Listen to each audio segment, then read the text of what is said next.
good evening universe. This is Inday Bansot. Nagsasabing muli sa inyong lahat. Martes ngayon po, wala po si haring araw.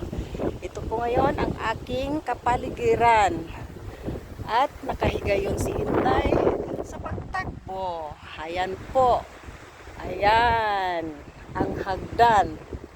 Yan po ang aking tinatahak mamaya nang makatakbo man lang ng 10 kilometro. Ayan. Ito lang ang buhay ko pag nakahiga yon. Pag may time na tumakbo, sugod na. Ayan. Go, go.